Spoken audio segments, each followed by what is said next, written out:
Et si on arrêtait de voir l'esprit et le corps comme deux choses séparées? Et si en fait ils étaient les deux partenaires inséparables d'un même tandem?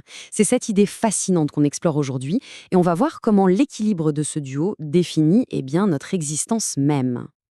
Alors, la grande question, la voilà. Ce tandem y vit en harmonie ou est-ce qu'il est plutôt en conflit permanent? C'est tout l'enjeu de notre discussion. Bon, rentrons dans le vif du sujet. Le point de départ, c'est de comprendre que l'esprit et le corps sont faits pour s'associer. C'est leur état naturel. Et leur but commun, c'est de maintenir ce qu'on pourrait appeler notre potentiel existentiel. Le potentiel existentiel, qu'est-ce que c'est exactement?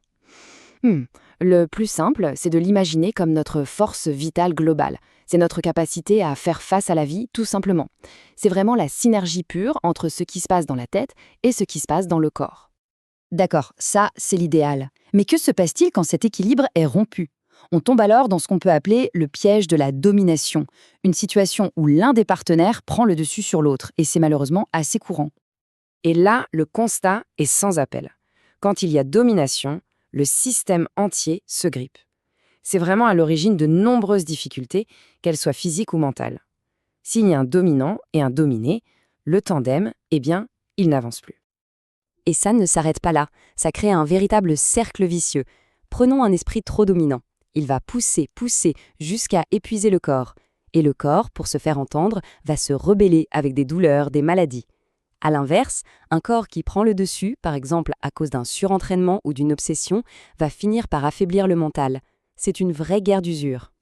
La conséquence finale de tout ça, elle est inévitable. L'équilibre naturel du corps, ce qu'on appelle l'homéostasie, est complètement rompu. Le système est en panne, tout simplement. Heureusement, il existe une autre voie, un état idéal de collaboration harmonieuse où l'esprit et le corps s'écoutent et se respectent. C'est là que se trouve la véritable force de l'association. Là, on change complètement de dynamique. On entre dans un cercle vertueux. Un esprit qui est à l'écoute, il ne cherche pas à tout contrôler. Au contraire, il laisse de la place au corps pour qu'il s'exprime. Et en retour, le corps devient un informateur ultra précieux. Il alerte, signale son état. Bref, il travaille main dans la main comme une véritable équipe. Et ça nous amène à cette phrase qui résume tout parfaitement. C'est dans cette unité, cette collaboration, que réside la véritable puissance.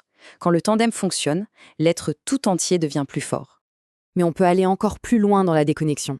Que se passe-t-il quand on atteint le stade le plus extrême? C'est ce qu'on appelle le point de rupture. Le moment où le lien est carrément sectionné. Ce point de rupture, ça porte un nom, la dissociation. Et là, que ce soit l'esprit ou le corps qui soit poussé à bout, le résultat est le même, une rupture totale de la communication. Le surmenage, qu'il soit mental ou physique, peut mener à cette séparation dangereuse où le dialogue s'arrête net. Bon, le tableau peut sembler un peu sombre, mais la bonne nouvelle, c'est qu'il existe un chemin pour réparer ce partenariat, même quand il est bien abîmé. On peut retrouver l'équilibre. Et la solution, en tout cas une clé majeure, elle se trouve dans ce qu'on appelle les activités créatrices. L'idée de base est assez simple en fait, la reconnexion passe par l'action partagée, par un but commun qui va forcer l'esprit et le corps à redevenir une équipe. Le mot d'ordre, c'est le faire. Le cheminement est donc assez logique. D'abord, on choisit une activité qui engage à la fois la tête et les mains, si on veut. Ensuite, on se concentre vraiment sur l'acte de faire, sur le processus. Et surtout, ça c'est l'étape cruciale, on porte une attention consciente à ses sensations physiques pendant qu'on agit. Et quand on parle d'activité créatrice, ça peut être plein de choses, hein. Jardiner, jouer d'un instrument, dessiner, écrire. Au fond, ce qui compte, ce n'est pas tant l'activité elle-même que le fait qu'elle exige cette écoute sensorielle, cette collaboration intime entre l'intention de l'esprit et l'action du corps. Et on va se quitter sur cette question qui est assez vertigineuse au fond. Si ce partenariat si fondamental entre l'esprit et le corps se reconstruit par l'action, par le faire, alors peut-être que notre sentiment d'existence lui-même, notre être, dépend bien plus qu'on ne le pense de notre capacité à faire en pleine conscience. C'est une idée puissante sur laquelle méditer.